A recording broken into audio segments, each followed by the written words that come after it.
Hello and welcome to IVF education. So guys, आज मैं आपको पढ़ाने जाऊंगा कि भारत देश का पाकिस्तान देश के साथ किस तरह के साथ संबंध है। यानी कि जब से पाकिस्तान देश बना या भारत देश आज़ाद हुआ तब से लेकर आज तक उसके साथ किस तरीके के संबंध हैं और उस भारत और पाकिस्तान के बीच कितनी बार लड़ाइयाँ हुई, कितने समझौते हुए, उन सभी को हम आज पढ़ेंगे।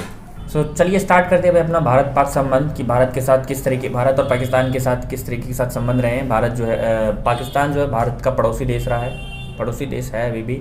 और पाकिस्तान एक ऐसा देश है जो भारत से ही अलग होकर एक नया देश बना है। ठीक, भारत को स्वतंत्रता मिली थी 1947 में ही और इसको भी 1947 में ही आज़ादी मिली थी। तो ये अपना आज़ादी दिवस सेलिब्रेट करता है 14 अगस्त और भारत अपना हमारा जो देश है हम मनाते हैं अपना 15 अगस्त को। ठीक है, ये थोड़ी सी जनरल इन्फॉर्मेशन थी तो मैंने आपको सोचा बता दूँ। नहीं तो भाई बहुत से बच्चों को तो ये भी नहीं पता होता कि हमारा भारत देश कब आज़ाद हुआ है। आज के जो वर्तमान समय के जो बच्चे हैं बहुत ही IQ लेवल उनका बहुत गिरा हुआ है, तो ध्यान रखना। भारत को आज़ादी 15 अगस्त 1947 को मिली और पाकिस्तान को आज़ादी भी सेम ही दिन मिली थी। तो इसीलिए भारत जो है अपना 15 अगस्त को स्वतंत्रता दिवस मनाता है और पाकिस्तान 14 अगस्त को एक दिन पहले हमसे मनाता है।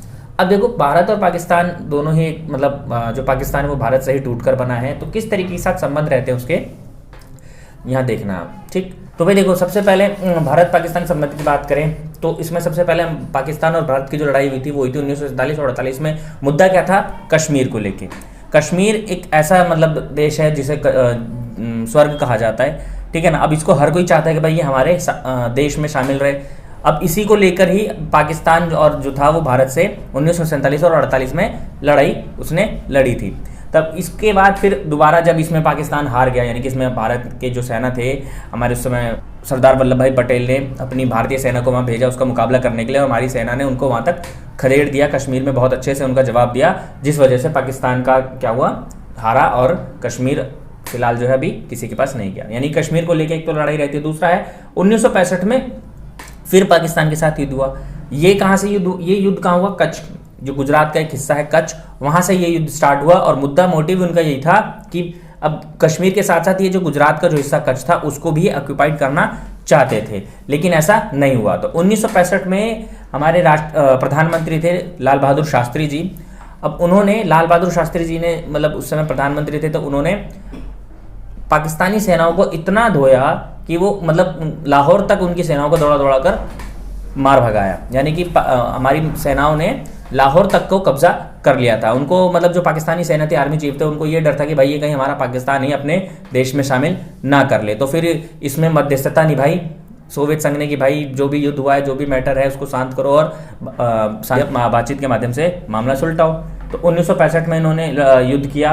फिर उसके बाद दोबारा 1971 में युद्ध हुआ भारत और पाकिस्तान का बांग्लादेश के खिलाफ। अब आपको याद होगा कि भाई जब भारत का विभाजन हुआ था तो 2 पाकिस्तान बने थे, एक पश्चिमी पाकिस्तान और एक पूर्वी पाकिस्तान। तो जो पूर्वी पाकिस्तान था उसको अब किस नाम से जाना जाता है? बांग्लादेश के नाम से, जिसको बनाने में सबसे अहम रोल हमारा किसका था? भारत का था। उस समय 1971 में जो प्रधानमंत्री थी वो इंदिरा गांधी थी और उन्होंने ही इस 1971 में बांग्लादेश जो पूर्वी पाकिस्तान था उसको स्वतंत्रता दिलाई पश्चिमी पाकिस्तान के साथ। और उसमें बहुत ही इंटरेस्टिंग स्टोरी है इसके, जब ये युद्ध हो रहा था उसमें क्या कहते हैं 90,000 सैनिकों को 90,000 पाकिस्तानी सैनिकों को भारत के सैनिकों ने गुलाम बना लिया था, जिस वजह से उनको फिर बांग्लादेश को एक नया देश पूर्वी पाकिस्तान को एक नया देश बनाना पड़ा और मैटर जो था वो शांत हो पाया। फिर दोबारा इन्होंने लड़ाई की हमसे कारगिल युद्ध में। यानी कि हमारा जम्मू और कश्मीर की साइड एक प्लेस है कारगिल, वहाँ पे इन्होंने अटैक कर दिया था। वहाँ पे भी इनकी सेनाओं को, हमारी चौकियों को ध्वस्त कर दिया गया था। फिर इधर से हमने जवाबी कार्रवाई करते हुए पाकिस्तान को वहाँ पे भी हमने मुंहतोड़ जवाब दिया और उनको हराया। यानी कि पाकिस्तान का सीधे देखें तो पाकिस्तान ने हमसे स्टार्टिंग में जब हमें आज़ादी मिली तभी हमसे उसने फाइट किया, युद्ध किया कश्मीर को लेके। फिर दोबारा उसने सीमा विवाद यानी कच्छ क्षेत्र को अपने पाकिस्तान का हिस्सा बताते हुए दोबारा हमसे फाइट करी। फिर 1971 में भारत और पाकिस्तान का दोबारा युद्ध हुआ जब पूर्वी पाकिस्तान पर वो पूर्वी पाकिस्तान पर अत्याचार कर रहा था। तो वहाँ के लोग हमारे भारत में भाग के आ रहे थे, जिस वजह से हमारी स्थिति थोड़ी खराब हो रही थी। इसीलिए इंदिरा गांधी ने उसमें इंटरफेयर किया और बांग्लादेश को एक नया देश बनाने में मदद की। उसके बाद फिर कारगिल युद्ध हुआ 1999 में। जो बहुत ही शर्मनाक युद्ध माना जाता है। मतलब पाकिस्तान मतलब अपनी हरकतों से बाज नहीं आता। अभी देखा होगा ने पुलवामा अटैक हुआ जहाँ, और किस तरीके से वो निरंतर भारत में इस तरह की गतिविधियों को करता रहता है। ठीक है, तो ये भारत पाक संबंध थे। अब यहाँ पे भारत के साथ मतलब भारत और पाकिस्तान के साथ युद्ध तो हुए, लेकिन हमने बड़प्पन दिखाते हुए ये कहा कि भाई चलो ठीक है, तुमने जो गलती की वो करी, अब क्या करो, हम तुम्हारे मतलब जो है शांति के साथ हम अपना दोनों देश विकास कर सकते हैं। तो इसके लिए क्या हुआ भाई, जब 1947 और 48 में कश्मीर का मसला चला तो भाई लाइन ऑफ ए कंट्रोल आया। इस पे बात बनी कि भाई चलो ठीक है, अब हुआ कि मैटर जो था कश्मीर वाला मुद्दा वो चला गया था यूएनओ में। तो यूएनओ से जब ये बात आई कि भाई चलो ठीक है कोई बात नहीं, आप जितनी भी आपकी जो भी सेना है वो लड़े ना, जहां जहां पे जो भी है, यानी कि जिसकी सेना जहां तक पहुंच गई है वहां से वो हिस्सा आपस में बांट लो। तो इसी को ही लाइन ऑफ कंट्रोल बोला गया है। ठीक है ना। तो लाइन ऑफ कंट्रोल जो एक पीओके आता है, इसमें एक लाइन ऑफ कंट्रोल के जो उस पार उसको बोलते हैं पीओके। कुछ हिस्सा पाकिस्तान के पास है, यानी कि पाकिस्तान ऑक्यूपाइड कश्मीर, पाकिस्तान अधिकृत कश्मीर। ठीक है, जो हिस्सा पाकिस्तान के पास है उसको हम बोलते हैं पीओके, यानी कि पाकिस्तान ऑक्यूपाइड कश्मीर, और बाकी हमारे बाकी जो शेष हिस्सा है वो हमारे पास है। तो इसको हम कैसे डोनेट करते हैं, एलओसी लाइन ऑफ कंट्रोल से। अब लाइन ऑफ कंट्रोल पे निरंतर क्या होता है, आतंकवादी गतिविधियां होती रहती है, यानी कि जो पाकिस्तानी सेना है या जो वहाँ के जो टेररिस्ट हैं वो वहाँ पे निरंतर क्या करते हैं भाई, कभी बम मिसाइल मार दिए, मतलब रॉकेट छोड़ दिया, मिसाइल ये मार दी, इस तरीके से वो ग्रेनेड मार दिया, इस तरीके से वो क्या कहते हैं लाइन ऑफ कंट्रोल का उल्लंघन करते रहते हैं। इसी वजह से जो है वहाँ पे जो माहौल है वहाँ कभी ठीक नहीं हो पाता है। दूसरा हुआ था ताशकंद समझौता। भाई ये ताशकंद समझौता हुआ था जब 1965 में मतलब 1965 में जब ये युद्ध हुआ था पाकिस्तान का। अब इसमें क्या हुआ था भाई, ताशकंद समझौता ये हुआ था उज्बेकिस्तान में। ताशकंद क्या है, उज्बेकिस्तान की राजधानी है, याद रखना। ठीक है ना, उज्बेकिस्तान में हुआ था। अब उज्बेकिस्तान में इसका समझौता हुआ किन दो देशों के बीच, तो भाई यहाँ हुआ था पाकिस्तान और भारत के बीच। तो पाकिस्तान के जो थे वो जनरल आयूब थे आई थिंक, ठीक, और जो भारत के थे वो थे लाल बहादुर शास्त्री। तो इन दो नेताओं के बीच ये ताशकंद समझौता हुआ। और मध्यस्थता किसने की थी, यानी कि मीडिएटर कौन बना था, मीडिएटर बना था यूएसएसआर यानी सोवियत संघ। इसने इनकी मध्यस्थता की भूमिका निभाई, कहा कि भाई दोनों शांत हो जाओ, कोई बात नहीं, आपस में मेल मिलाप करो और क्या है कि शांति बनाए रखो। ठीक, तो ताशकंद समझौता 1966 में उज्बेकिस्तान लाल बहादुर शास्त्री के नेतृत्व में। फिर आया शिमला समझौता। अब शिमला समझौता में हुआ क्या था भाई कि ये इंदिरा गांधी के टाइम की बात है, मतलब इस समय सरकार में कौन था, इंदिरा थी। ठीक है ना, इंदिरा गांधी प्रधानमंत्री थी। 71-72 एक ही बात है, शिमला समझौता हुआ। इसमें ये भाई शांति वांति की बात की गई कि भाई परस्पर सहयोग से हम अपना विकास करेंगे, शांतिपूर्ण अस्तित्व बनाए रखेंगे। इस समझौते का मतलब यही था। और इसके साथ साथ जो 90,000 सैनिकों को भारतीय सैनिकों ने गुलाम बना रखा था, मतलब कब्जे में कर रखा था कि भाई जब तक आप ये हस्ताक्षर नहीं करोगे तब तक आपके सैनिकों को छोड़ा नहीं जाएगा। जैसे ही उन्होंने वहाँ पे साइन करा कि भाई पूर्वी पाकिस्तान अब बांग्लादेश के नाम से जाना जाएगा, वैसे ही उनके 90,000 सैनिकों को छोड़ दिया गया। तो इस तरीके से शिमला समझौता किया गया। फिर आता है भाई लाहौर बस यात्रा, ये हुई थी 1999 में। इस समय हमारे प्रधानमंत्री थे वाजपेयी साहब, अटल बिहारी वाजपेयी। ठीक है, और वहाँ पे पाकिस्तान के जो राष्ट्रपति थे वो थे परवेज मुशर्रफ। ठीक है, तो लाहौर बस यात्रा होती है पीस के लिए, शांति के लिए। इसको हम शांति यात्रा भी बोलते हैं, शांति यात्रा।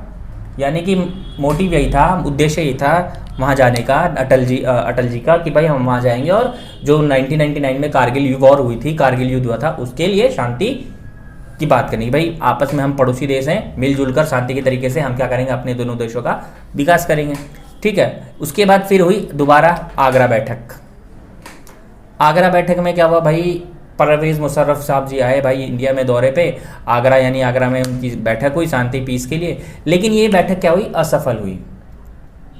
ये बैठक असफल हुई, यानी कि फिर दोबारा जब वहाँ गए तो उन्होंने फिर से क्या कहते हैं, हमारे जो सैनिक थे उनको मारा, कुछ इस तरीके से घटना घटी है ना, हमले किया हमारे ऊपर। तो इसलिए आगरा जो बैठक थी वो सफल नहीं हो पाई। और ये मतलब पूरे हमारे जो भारत और पाकिस्तान के बीच समझौते हुए, संधियां हुई कि भाई रिश्तों को सामान्य करने के, रिश्तों को सुधारने के प्रयास किए गए। तो एलओसी लाइन ऑफ कंट्रोल था, ताशकंद समझौता था, शिमला समझौता, लाहौर बस यात्रा और आगरा बैठक। तो ये सक्सेसफुल नहीं हो पाई। रीज़न कि भाई कुत्ते की तुम सीधी तो होगी नहीं, पाकिस्तान चाहे कितनी उसके साथ तुम जितनी भी दोस्ती मीठी मीठी बातें कर लो, वो अपनी हरकतों से बाज आने वाला नहीं है। ठीक है, तो बस मैं एग्जाम पॉइंट ऑफ व्यू से तुम्हें ये देखना है कि भाई पाकिस्तान और भारत के बीच लड़ाइयाँ कब कब हुई, 1947 और 48 के बीच कश्मीर का विवाद लेके, 65 में कच्छ में हुई थी, वो भी सीमा विवाद था। 71 में बांग्लादेश के साथ, बांग्लादेश के चक्कर में यानी कि पूर्वी पाकिस्तान जब उन पर अत्याचार बढ़ रहा था तो एक नया देश बना दिया गया। फिर 1919 में कारगिल युद्ध। अब इसमें थोड़ा सा मैं आपको बता देता हूँ कि भारत और पाकिस्तान के बीच विवाद किन किन चीज़ों पर है। एक आ जाता है भाई विवाद, ये दोनों किन किन बातों को लेकर झगड़ते हैं। अब इनके जो विवाद हैं, तो सबसे पहला विवाद देखो सीमा विवाद है, ठीक है ना, सीमा विवाद। अब सीमा विवाद क्या होता है भाई, यानी कि बाउंड्री लाइन को लेकर इनका झगड़ा सीमा को, कि भाई हमारा कश्मीर हमारा है, कच्छ हमारा है ना। इस तरीके से ये इन दोनों के बीच में सीमा विवाद रहता है। अब जो कश्मीर जो इनके बीच जो डिवाइड किया गया है, मतलब LOC, वो उसको क्या क्या बोलते हैं, रेड क्लिफ लाइन बोलते हैं। याद रखना, रेड क्लिफ लाइन है जो भारत और पाकिस्तान को अलग करती है, ठीक है ना। और हमारी जो क्या कहते हैं चाइना के साथ है मैकमोहन रेखा, और भारत और पाकिस्तान की जो लाइन है उसको हम बोलते हैं रेड क्लिफ, ठीक है ना। रेड क्लिफ ने खींची थी इसलिए इसको हम रेड क्लिफ बोलते हैं। उसके बाद इस पे है आतंकवाद पर विवाद है भाई। अब आतंकवाद क्यों कहा जाता है कि भाई पाकिस्तान हमेशा ही हमारे भारत में किसी न किसी तरीके से आतंकवाद को बढ़ावा देता है। जैसे हाफिज सईद ने 26/11 का हमला करवाया, पुलवामा अटैक हुआ, देखा होगा उसमें 40 जवान शहीद हुए थे 14 फरवरी की, ठीक है। तो इस तरीके से क्या करता है भाई, पाकिस्तान निरंतर हमारे भारत को कमज़ोर और भारत को तबाह करने की कोशिश करता रहता है। विवाद है आपका थोड़ा जल विवाद है, ठीक। जल विवाद कहने का मतलब है सिंधु नदी जो है वो हमारे भारत से होकर कहाँ जाती है, पाकिस्तान में जाती है।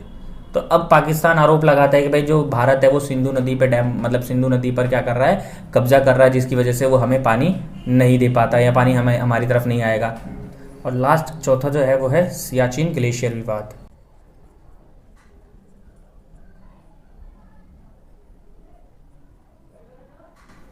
ठीक है भाई, तो ये 4 विवाद है जो पाकिस्तान के साथ निरंतर रहता है। और एक ये भी कहा जाता है भाई कि अमेरिका जो है वो पाकिस्तान को आर्थिक सहायता देता है, जिसका वो इस्तेमाल अपने आतंकवाद को बढ़ाने में करता है। तो ये भी एक बहुत मतलब विवाद रहा है भारत और पाकिस्तान को लेके कि भाई अमेरिका निरंतर उसको आर्थिक सहायता देता है, आर्थिक मदद करता है, जिससे वो उन आर्थिक मदद को वो अपने आतंकवाद को बढ़ाने में निरंतर प्रयोग करता है। तो ये कुछ इनके क्या है, भारत और पाकिस्तान के विवाद हैं। ये था भारत और पाकिस्तान के साथ संघर्ष, कब कब उनकी लड़ाई हुई। ये है भारत पाक के साथ संबंध, कब कब हमने भारत देश ने पाकिस्तान के साथ संबंधों को बेहतर बनाने की कोशिश की, ताकि जो है सभी दक्षिण एशिया के देश आपस में मिलकर सहयोगी के साथ विकास कर सकें। और ये है वो पॉइंट जिस पे भारत और पाक की आपस में कभी नहीं बनती, सीमा विवाद, ठीक है ना। सीमा विवाद में आपका आ जाता है एक तो कच्छ का आ जाता है, ठीक, और फिर आ जाता है आपका कच्छ में जो सर्करिक रेखा है, सर्करिक रेखा, और कश्मीर का मुद्दा आ जाता है सीमा विवाद में, ठीक है ना। सिंधु जल विवाद जो है आपका जल बंटवारे को लेकर चलता है। आतंकवाद तो पता ही है आपको भाई, भारत में आतंकवाद घुसपैठियों तरीके से स्लीपर सेल्स के माध्यम से जो भी है ये आतंकवाद को बढ़ावा देता है, चाहे वो नक्सलवाद हो चाहे वो आतंकवाद हो, ठीक। फिर आपका आ जाता है सियाचिन ग्लेशियर, जैसे अभी हाल ही में देखा होगा भाई, इंडियन एम्बेसी जो थी वो इजराइल की जो एम्बेसी थी वहाँ पे एक बम विस्फोट हुआ। तो ये इस तरीके से आतंकवाद को यहाँ पे इंडिया में बढ़ावा देता है। तो ये था आज का टॉपिक, भारत और पाक के साथ संबंध। अब यहाँ पूछेगा भाई भारत पाक के से 2 महत्वपूर्ण समझौते, तो शिमला समझौता, ताशकंद समझौता। ये भी बता दिया भाई ताशकंद समझौता कहाँ हुआ था भाई, उज्बेकिस्तान की राजधानी ताशकंद में। शिमला समझौता भाई, ये शिमला जो भारत की जो हिमाचल प्रदेश है उसकी राजधानी शिमला, यानी कि शिमला क्या है, भारत का स्टेट है, हिमाचल प्रदेश की राजधानी है। लाहौर बस यात्रा ही भाई अटल बिहारी वाजपेयी जी गए थे वहाँ पे, लाहौर शांति बनाए रखने के लिए लाहौर गए थे, बस यात्रा की थी उन्होंने। फिर एक आगरा बैठक हुई थी, परवेज मुशर्रफ आए थे भारत में शांति को लेकर, शांति मतलब पीस, ठीक है ना, ये कोई लड़की को लेकर नहीं आए थे, शांति मतलब शांति वार्ता के लिए आए थे। तो ये कुछ पॉइंट्स थे टॉपिक, इसको नोट कर लेना या तो स्क्रीनशॉट ले लेना और पेपर में फाड़ देना। चलो भाई, मिलते हैं फिर नेक्स्ट वीडियो के साथ एक तड़कते भड़कते टॉपिक के साथ जो एग्जाम में आने ही आने हैं। ये तो आएगा ही भाई, पूछता ही है, चाहे संघर्ष पूछ ले, चाहे विवाद पूछ ले, चाहे आपके ये पाकिस्तान के साथ संधियाँ पूछ ले, ठीक है भाई। चलो मिलते हैं फिर नेक्स्ट वीडियो में।